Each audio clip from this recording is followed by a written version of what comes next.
10 ವರ್ಷ ಆಯಿತು ನೀರು ಕೊಡ್ತೀವಿ ಅಂತ ಹೇಳಿದಂತರ ಎತ್ತಿನೊಳೆ 10 ವರ್ಷ ಆಗಿದೆ.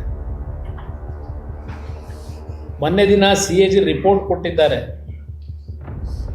ಯಾವ್ಯಾವ ರೀತಿಯಲ್ಲಿ ಎತ್ತಿನ ಒಳೆಯ ಯೋಜನೆಯ ವಿಷಯದಲ್ಲಿ ಕಳಪೆ ಗುತ್ತಿಗೆದಾರರಿಗೆ ಕೆಲಸ ಕೊಟ್ಟು ಎಷ್ಟು ಅನಾಹುತಗಳಾಗಿದೆ, ಎಷ್ಟು ದುಡ್ಡಿನ ಲೂಟಿಯಾಗಿದೆ. ಈಗ ಅದರ ಯೋಜನಾ ವೆಚ್ಚ 33,000 ಕೋಟಿಗೆ ಹೋಗಿದೆ.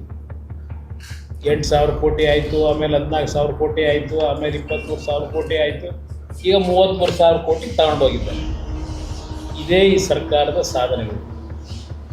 ಅದರ ಜೊತೆಗೆ ಬಹುಶಃ ನಿಮ್ಮ ಶ್ರೀನಿವಾಸಪುರದ ಬುದ್ಧಿಜೀವಿ ಶಾಸಕರು ಬಹುಶಃ ನಮ್ಮ ರಾಜ್ಯದಲ್ಲಿ ಅಂಥ ಶಾಸಕರು ಇನ್ನು ಬರೋಕ್ಕೆ ಸಾಧ್ಯವೇ ಇಲ್ಲ. ಈಗೇನೋ ರೈತರನ್ನ ಭಿಕ್ಷೆ ಬಿಡಬೇಡಿ ಅಂತಾರೆ ಆ ಭೂಮಿ ವಿಷಯದ, ಅದು ಆಮೇಲೆ ಹೇಳೋಣ.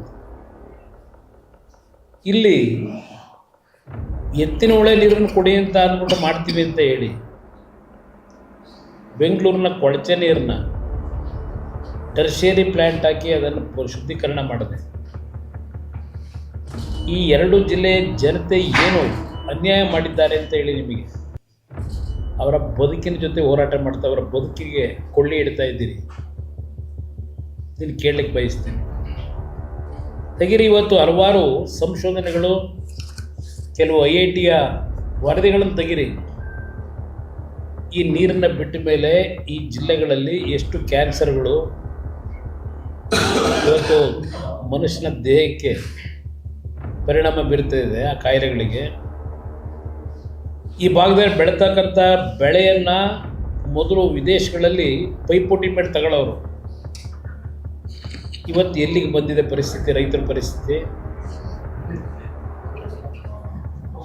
ಈಗ ಮೊನ್ನೆ ಏನೋ ಹೇಳಿದ್ದಾರೆ, ನಮ್ಮ ಹಾಸನ ಜಿಲ್ಲೆಯ ಉಸ್ತುವಾರಿ ಸಚಿವರು, ಈಗ ಈ ಜಿಲ್ಲೆಯವರು ಬೆಂಗಳೂರಲ್ಲಿ ರಾಜಕೀಯ ಮಾಡ್ತಾ ಇದ್ದಾರೆ. ಈಗ ಇಲ್ಲಿ ಬೇರೆ ರಾಜಕೀಯಕ್ಕೆ ಬರ್ಬೋದು, ಜನತೆಯ ಕಷ್ಟಗಳಿಗೆ ಬಂದಿದ್ದು ಯಾವಾಗ ಬಂದಿದ್ದಾರೆ ಗೊತ್ತಿಲ್ಲ ನನಗೆ, ಬಂದಿದ್ದಾರೆ.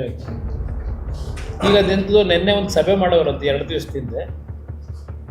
ಆ ಸಭೆಯಲ್ಲಿ ಎಲ್ಲ ಜಿಲ್ಲಾಧಿಕಾರಿಗಳು ಎಲ್ಲರನ್ನೂ ಕರೆಸಿ ಏನು ಚರ್ಚೆ ಮಾಡಿ ಈಗ 2027 ಜೂನ್ ಜುಲೈಗೂ ಏನೋ ನೀರು ಕೊಡ್ತೀವಿ ಅಂತ ಹೇಳಿ ಹೇಳಿದ್ದಾರೆ. ಒಂದು ಸಭೆ ಮಾಡಿ ಆ ಕಾಲುವೆಗಳು ಕಟ್ಟಿರ್ತಕ್ಕಂಥ ಪರಿಸ್ಥಿತಿ ಏನಿದೆ, ಸುಮಾರು 2,900 ಕೋಟಿ ವೆಚ್ಚದಲ್ಲಿ ಮೋಟ್ರ್ಗಳು ಮತ್ತು ಕೆಲವು ಅದಕ್ಕೆ ಬೇಕಾದಂಥ ತಾಂತ್ರಿಕ ವಸ್ತುಗಳನ್ನೇನು ಕೊಂಡುಕೊಂಡಿದ್ದಾರೆ, ಅವೆಲ್ಲ ಇವತ್ತು ಜಂಕ್ ಹಿಡಿದೋಗಿದೆ ಅಂತೇಳಿ CAG ರಿಪೋರ್ಟ್ ಕೊಟ್ಟವರು. ಯಾವುದೂ ಉಪಯೋಗ ಬರಲ್ಲ ಅಂತೇಳಿ. ಇದು ಇರ್ತಕ್ಕಂಥ ವಾಸ್ತವಾಂಶ. ಇವತ್ತು ನಾನು ಈ ಸರ್ಕಾರಕ್ಕೆ ಡಿಮ್ಯಾಂಡ್ ಮಾಡೋದು, ನೀವು ಕೊಳಚೆ ನೀರನ್ನು ಕೊಡ್ತಾ ಇದ್ದೀರಿ, ಮೊದಲು ಅದನ್ನು ಟರ್ಷಿಯರಿ ಪ್ಲ್ಯಾಂಟ್ ಹಾಕ್ತಕ್ಕಂಥದ್ದಕ್ಕೆ ದುಡ್ಡು ಎಲ್ಲೆಲ್ಲ ರೂಟಿಗೆ ಸುರಂಗ ಮಾರ್ಗ ತೋಡಕ್ಕೆ 18,000 ಕೊಡ್ತೀವಿ ಅಂತೀರಿ, 1 ಲಕ್ಷ ಖರ್ಚು ಮಾಡ್ತೀವಿ ಅಂತಿರಲಿ. ಇಲ್ಲಿ ಟರ್ಷಿಯರಿ ಪ್ಲ್ಯಾಂಟ್ಗೆ ಎಷ್ಟು ಖರ್ಚಾಗ್ಬೋದು ಅದು ಮಾಡಿ.